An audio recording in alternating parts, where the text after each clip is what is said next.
बिस्मिल्लाहिर्रहमानिर्रहीम, अस्सलामु अलैकुम। मैं हूं करामत मुगल और मेरे साथ हैं ईसा नकवी। नकवी साहब, हुकूमती जोड़ तोड़ में JUI नजर क्यों नहीं आ रही? ये क्या हुआ है? और 8 फरवरी के बाद शरीफ खानदान की सियासत कहाँ खड़ी है?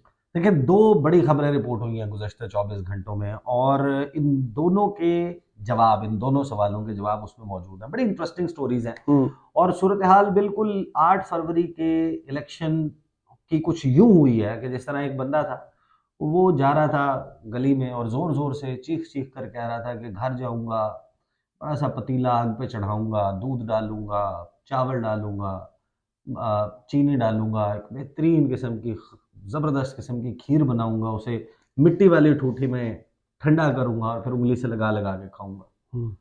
तो एक बंदे ने, जब वो बार बार रिपीट कर रहा था, किसी ने पूछ लिया, ओ भाई, इतने अजाइम, इतने दावे, इतने ख्वाब, इन सारी चीज़ों में से तेरे पास है क्या?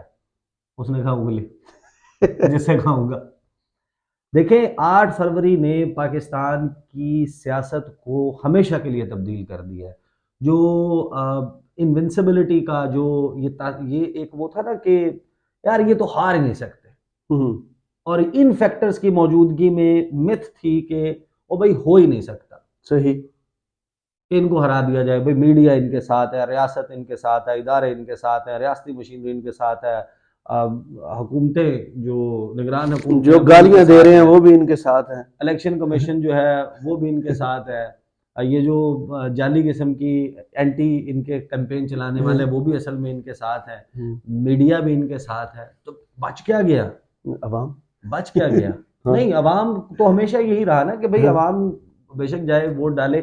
आप मुझे एक बात बताएं, कितनी वीडियोस थी, लोग नीचे आके कमेंट करते थे, कमेंट पे कमेंट करते थे, और मैं अपनी हर वीडियो में इस बात को कंटेस्ट करता था। मैं कहता था कि नहीं, लोग जब वोट डालेंगे आपको उसकी ताकत का नहीं, वोट से ज्यादा वोट काउंट करने वाला मैटर करता है। 18 को 20 बना सकता है, 19 को 20 बना सकता है, 17 को जोर लगा के 20 बना देता है। ओ भाई, 8 को 10 को 20 नहीं बनाया जा सकता। सही। और अगर 8 या 10 को 20 बनाने की कोशिश की जाएगी ऑन दी इलेक्शन डे, बाद में फॉर्म 45 के ऊपर आप कुछ और रख के और फॉर्म 47 पे कुछ और रख सकते हैं। देखें, ये चोरी शुदा मैंडेट के साथ आ गए हैं। आपका क्या ख्याल है कि लाहौर जो अब इनका नहीं रहा, वो इनसे बदला नहीं लेगा? लेगा। क्यों नहीं लेगा? इनको लगता है कि ये कुछ ऐसा कर देंगे कि जिससे लोगों के दिल बदल जाएंगे? नेवर। ऐसा गुस्सा ना है। ये करने की पोजीशन में है ना कुछ। जब जब बैलेट बॉक्स पे बंदा जाएगा ना, वो अब मजीद इस एहसास के साथ जाएगा कि ये वही है ना। तो शरीफ खानदान ने, देखें आप, मैं कभी कभी सोचता हूँ कि मियाँ साहब के क्या एहसासात होंगे। यानी कि आप टुवर्ड्स दी रिटायरमेंट, यानी इस किस्म की, वैसे डिफीट के बाद ना जो बड़े खिलाड़ी होते हैं, जैसे सिराजुल हक साहब ने किया। नहीं, मैं एक्चुअल क्रिकेटिंग वर्ल्ड की बात कर रहा हूँ अच्छा। या स्पोर्ट्स की बात कर रहा अच्छा। हूँ। अगर आपको इतनी इबरतनाक शिकस्त हो और आपको असल में पता हो, देखिए ना, फॉर्म 45 जमात इस्लामी ने जो दिए हैं, तहरीक इंसाफ वाले नहीं, जी। उसमें मियाँ साहब लाहौर की नशिस्त से 15 के 30,000। 30,000 वोट से हार गए। जी। जेल में एक एक 70 पेशेंट 72 साल कैंसर पेशेंट से जिसने कैंपेन में एक दिन मियाँ भी नहीं साहब निकले। हार गए हैं। हाँ। यही हाल उनकी बाकी सीटों का है। ये जैसे धक्के से जीते हैं ना, लाहौर, गुजरांवाला, फैसलाबाद, झाड़ू फिर गया। ओ भाई, वहां जहां पर मियाँ साहब के खंबे जीता करते थे, सियालकोट, सरगोदा, असल में तो देखें, आपने पेपर में नंबर बना लिया, मियाँ साहब को नहीं पता कि इनमें से असल में कितनी नशिस्तें हैं। 20। उनको उनको बहुत अच्छे से पता है कि उनकी पंजाब में कितनी नशिस्तें हैं। उसी की वजह से ये दो खबरें, सही। एक, मैं खबरें आपके सामने रखता हूं और देखें, इस वक्त ये बात तय है, दुनिया का उसूल है कि हर उरूज को जवाल है। बेशक। ऐसा नहीं है कि अब दोबारा रिवाइवल जो है वो नहीं हो सकता, लेकिन उसके लिए अब आपको जनरेशन्स दरकार है, नई मेहनत दरकार है, नई आशीर्वाद दरकार है, या फिर कोई इतनी बदतरीन परफॉर्मेंस दरकार है किसी और की कि लोग आपको, यानी कि आपके किए हुए को भूल जाएं, आपके बयानिया जो आपने बनाया था और उसके बाद आपने स्विच मारा और आपकी जो सूरत हाल बनी। देखिए, मियाँ साहब का अब जो मुझे नजर आता है ना, हम्म, मियाँ साहब देखें प्राइम मिनिस्टर नहीं बन रहे, मियाँ साहब एमएनए बनेंगे तो मियाँ साहब जो है वजारत तो नहीं लेंगे। पॉसिबल नहीं है। मियाँ साहब आपको आप याद है मोटरवेज बांटते फिर रहे थे, एयरपोर्ट बांटते फिर रहे थे, दसो मैं मोटरवे बनावांगा, हम्म, आपके सज्जे से भी गुजर रही है, आपके खब्बे से भी गुजर रही है, और मैं विचों लगा देगा मोटरवे, फैसला मरी दे हो। चमा पासियों। हाँ, चारों तरफ घुमा दूंगा मोटरवे, आपको नहीं भी चाहिए मैं आगे और पीछे भी मोटरवे बना हाँ, दूंगा।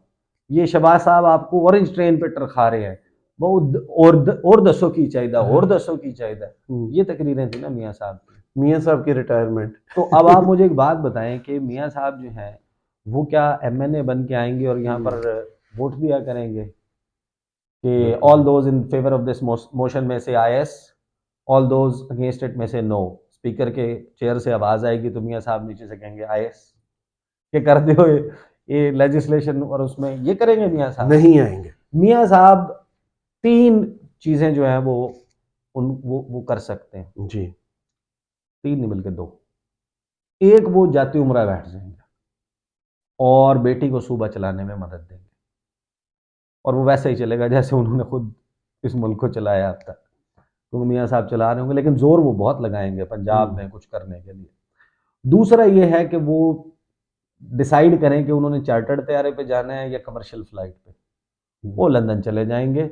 वो अपार्टमेंट जिनकी ओनरशिप किसी को नहीं मालूम, जहाँ पर हमदुल्ला मुहिब जो है वो उनसे मिला था और वो उछाल उछाल के मेवे उछाल खा रहे उछाल थे। के मेवे खाते हैं, तो वो वहां पे बैठेंगे। फिल वक्त तो ये है, अनलेस के कोई चीज बहुत डिफरेंट हो जाए। ये है मियाँ साहब की फिल वक्त की सियासत। जेयूआई पे आने से पहले मैं आपको क्विकली बता दूं कि नवाज शरीफ ने वजीर आजम के लिए शहबाज शरीफ को नामजद कर दिया, ये खबर रिपोर्ट हुई, तो इसके अलावा ऑप्शन ही कोई नहीं था भाई। और आपकी सियासत का ये जो खबर थी, ये खैर ये खबर इसमें फिर जनाब मरीम नवाज जो है वो सूबे के लिए, मरीम औरंगजेब का ट्वीट पढ़ देता हूँ मैं। जी। पाकिस्तान मुस्लिम लीग नून के कायद जनाब मोहम्मद नवाज शरीफ ने वज़ीर आज़म इस्लामी जमहूरिया पाकिस्तान के ओहदे के लिए जनाब मोहम्मद शहबाज शरीफ को नामजद कर दिया है, जबकि वज़ीर आला पंजाब के ओहदे के लिए मोहतरमा मरीम नवाज शरीफ को नामजद किया है। जनाब मोहम्मद नवाज शरीफ ने पाकिस्तान के अवाम और सियासी ताउन फराहम करने वाली जमातों का शुक्रिया वुक्रिया अदा किया। ये उन्होंने बात की। अब आप अंदाज़ा लगाए कि ये जो सियासी जोड़ तोड़ चल रहा है, इसमें जो नाम आपको वैसे ही अंडरस्टूड होना चाहिए था ना, कि यार कुछ लोग होते हैं ना जिनके बारे में अगर लाजम जुज। मेरा कहीं झगड़ा हो रहा हो ना, मैं अपने तौर पर गुमान करूंगा कि यार करामत तो आएगा ही आएगा ना, हाँ, मुझे कहने की लेकिन जरूरत फलां है। फलां को भी बुला लो। तो मैं अभी करामत को ना कहो, पता चले झगड़ा वो करामत को कह भी रहा हूँ कि आज और करामत कहे, मैं निकल। नहीं आता। तो सोचे, अब अगर JUIF जो जो इक्तदार जिसके लिए, हुकूमत जिसके लिए पानी है मछली के लिए, जिस तरह होता है कि मछली को माही बेआब जो आप देखें ना वो जिस तरीके से तड़प तड़पती। रही होती है, फजलुर रहमान साहब 2018 में जिस वक्त पाकिस्तान के खुद वो अपनी सीट वो हार गए, और वो आप यकीन माने कि वो जिस तरीके से उनको वो खून खोल रहा था उनका, और जो अभी पूरी भी उनकी, वैसे ही खोल रहा है। नहीं अभी चलो खुद तो इलेक्ट हुए हैं ना, हाँ। लेकिन आप अंदाजा लगाएं कि अगर JUIF और वैसे भी कोई भी इलाकाई जमात होती है, छोटी जमात होती है, उसकी लिमिटेड कॉन्स्टिट्यूंसीज होती हैं और वहाँ उसने लोगों को कुछ भी डिलीवर करना होता है, इतना कम से कम ज़रूर करना होता है कि जिसमें वो अपनी सियासत वहाँ की कायम रख सके, कायम व दायम रख सके। तो उसकी मजबूरी है कि उसने जो भी हुकूमत आई है जिस भी जवाब से उसने उसके साथ बैठना है और बैठ के अपना हिस्सा लेना है, और वो हिस्सा लेने में फजलुर रहमान साहब माहिर, और उसमें उन्होंने ना सिर्फ ये कि हिस्सा लेना है बल्कि हिस्सा बकदर जुस्सा से ज़्यादा लेना है, ताकि वो अपने मामलात चला सकें। आपको याद होगा कि हाफिज़ हमदुल्ला और दीगर लोगों ने जो JUIF के थे, मौलाना अब्दुल गफूर हैदरी ने, हाफिज़ हमदुल्ला ने, बाकी दीगर लोगों ने बहुत सारे टीवी चैनल्स के ऊपर एक दावा किया, मेरे मेरे पास भी, मेरे शो में भी, कि भाई हुकूमत पीपल्स पार्टी बनाए या नून लीग बनाए, सदर मौलाना फजलुर रहमान होंगे। हाँ। सदर JUIF। सदर JUIF, अच्छा। तो वो देखें, उस जमात ने अगर वो चाहती तो ये मीडिया में रिपोर्ट्स ना आती। हम्म JUIF की मजलिस आमला ने हुकूमत में शामिल ना होने की तजवीज दे दी। यानी अगर JUIF को भी लगता है कि इनके साथ रहना घाटे का सौदा है, मजीद तबाह हो जाएंगे, तो ये हालत हो गई है। जहांगीर तरीन सियासत से मुस्ताफी हो गए हैं, बहुत छोड़ अच्छा दी है फैसला है। सियासत। सिराजुल हक ने अमारत से इस्तीफा दे दिया, उनके रीजंस डिफरेंट हैं। अमीर हैदर होती ने पार्टी ओहदे से इस्तीफा दे दिया। तो ये कम से कम 2 रेजिग्नेशन ऐसे हैं जिनको देखिए, जहांगीर तरीन को तो सेंस ऑफ बिट्रेयल है ना, बिल्कुल, कि मुझे टिश्यू पेपर की तरह इस्तेमाल करके मुकाबिल फेंक सारे दिया। बिठा दिए, जो खतून बची थी वो उठवा ली गई, उसकी स्टोरी आई, उसके भाई पर नहीं, लेकिन टार्चर हुआ, उनको ये हुआ है और ना, जितने वोट पड़े हैं वो काफी है फिर। नहीं, उनको बेसिकली सेंस ऑफ बिट्रायल ये है कि क्योंकि जो 8 फरवरी का इलेक्शन नतीजा है ना, उसने जहांगीर तरीन की अहमियत खत्म कर दी है। जहांगीर तरीन ने तो अपने पैसा का बड़ा बोल भी बोले ना अपनी जहाज कैंपेन के दरमियान। जहाज वो कहते थे कि मैंने इमरान खान को वजीर आजम बनाया, मैंने बनाया है। मैंने बनाया वजीर आजम ना। तो यार आप तो एमएनए नहीं बन सकते, कुछ खौफ खुदा करें बोलते हुए कि आप तो एमएनए नहीं बन सकते, आप कह रहे हैं कि मैं वजीर आजम बनाता हूँ। पैसों से इज्जत तो नहीं खरीदी तो जा वो सकती। जहांगीर तरीन साहब ने नहीं देखे, वो इज्जत से मुराद ये कि वोट वोट की वो करें, देखें वोट इज ऑनर। रिस्पेक्टेबल अपने उसमें, यानी कि वो होंगे, लेकिन उनके पॉलिटिकल डिसीजंस जो उन्होंने लिए हैं ऑफ लेट, वो बड़े अजीबो गरीब हैं। जहांगीर तरीन साहब के साथ जो हुआ, खैर इसके ऊपर एक पूरे मेरे पास तफसील है कि, और अंदाजे भी हैं, एनालिसिस भी है कि व्हाट माइट हैव हैपन, कि हुआ क्या होगा जहांगीर तरीन साहब के साथ। लेकिन आ जाते हैं कि जो खबर चली है ना JUIF की जी, मजलिस आमला के इजलास में अरकान ने हुकूमत में शामिल ना होने की तजवीज़ दी। ज़राए का कहना है कि इजलास के दौरान मरकजी मजलिस आमला के अरकान ने तजवीज़ दी कि पीपल्स पार्टी और नून लीग को भी अपोजिशन में बैठने के लिए कायल किया जाए। मजलिस आमला की तजावीज़ पर मशावरत के लिए JUI की मजलिस अमूमी का इजलास 10 रोज़ के अंदर बुलाने का फैसला किया गया। अब ये बेसिकली इसको सादा जबान में कहते हैं रेट लगवाना। असल मैं इस खबर का बाकी हिस्सा पढ़ने से पहले पार्टी पोजीशन बताता हूं कि JUIF जो है वो नेशनल असेंबली की 4 नशिस्तों पर जीती है, जिसका मतलब यह है कि इनको एक मखसूस नशिस्त मिलेगी, ये कुल मिलाकर हो जाएंगे 5। पंजाब असेंबली में 0, सिंध असेंबली में 0, बलूचिस्तान असेंबली में 10, खैबर पख्तूनख्वा असेंबली में 7। इनकी मुझे जो गेम समझ आती है कि ये जनाब, इनको ये पता है कि नून लीग की और पीपल्स पार्टी के लिए इनका जो वाइल्ड कार्ड है ना, वाइल्ड कार्ड एंट्री होती है ना कुछ लोगों की, वो है कि ये क्राउड जो इन जमातों को मिलता है ना, वो मौलाना साहब ना दें तो अगलों के पंडाल में फूका आलम, खामोशी। तो वो इनकी तहरीक के लिए जब जब लाए मौलाना बंदे लेकर आए। अभी इतनी बड़ी सर्विस है कि मौलाना को उनका हिस्सा तो मिलना चाहिए। मौलाना पहले भी नाराज हो गए थे, मौलाना को कट टू साइज करने की वजूहात में पहले बयान कर चुका हूँ, लेकिन ये इस छोटे नंबर के साथ ना मैं आपको बता देता हूँ कि मौलाना साहब चाह क्या रहे होंगे। पहले तो वो अपनी खिदमात के एवज सदारत का ओहदा अभी भी मांगना चाह रहे हैं। अच्छा।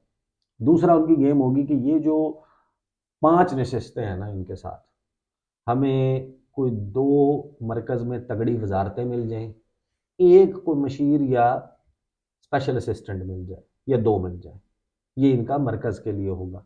और उसमें भी उनकी कोशिश ये होगी कि जो आपकी हाउसिंग एंड वर्क्स की वजारत है वो हर सूरत में मिले। कश्मीर कमेटी भी, कमेटियों में भी अपना जाहिर है कि वो हिस्सा, जाहिर है कि 5 लोग होंगे तो 5 अल्टीमेटली कमेटियों में मेंबर्स तो बनने हैं, लेकिन सरबराही कहीं मिल जाए। फिर वो बलूचिस्तान की CMशिप में इंटरेस्टेड होंगे,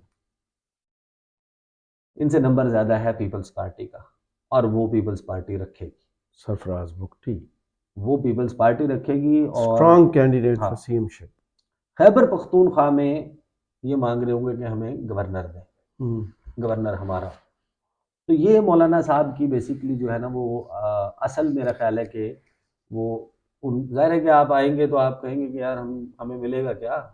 यहाँ पर वो सिलसिला नहीं है, हम पहले भी बात कर चुके हैं कि ये सियासी जमातें जो बैठ के इकट्ठ कर रही हैं ना, लेकिन इससे आपको इसकी कमज़ोरी शरीफ ख़ानदान की, वो जो पाकिस्तान की सियासत का सबसे बड़ा सियासी खानवादा, यानी इतना बड़ा कि लाहौर में हम्म, खुद ही लड़ रहे होते हैं सारे एक ही फैमिली के, और वे बाहर भी लड़ रहे होते हैं। वो 2-3 जनरेशन के बाद शायद नून लीग में उम्मीदवार रह सिर्फ शरीफ खानदान के ही लोग रह जाए ना, हाँ, कजन्स, जी जी जी जी। फर्स्ट और कजन्स, वोट और भी फिर खुद ही वो एक दूसरे सारे को डालते फिर। वोट भी खुद को डालते फिरें। तो हम्म, अच्छा, फिर नून लीग का जो वफ्द है उसने भी शहबाज शरीफ की क़यादत में मौलाना फजलुर रहमान से मुलाकात की और उन्हें हुकूमत में शामिल होने की दावत दी।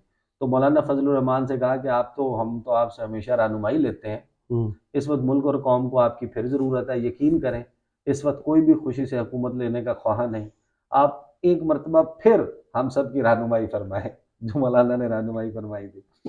अच्छा, फिर चलिए सारी ज़राए से है। मौलाना फजल रहमान ने शहबाज शरीफ को अपने तहफ़्फ़ुज़ात से आगाह किया और JUI के साथ मुबैना धांधली की शिकायत की। माशाल्लाह।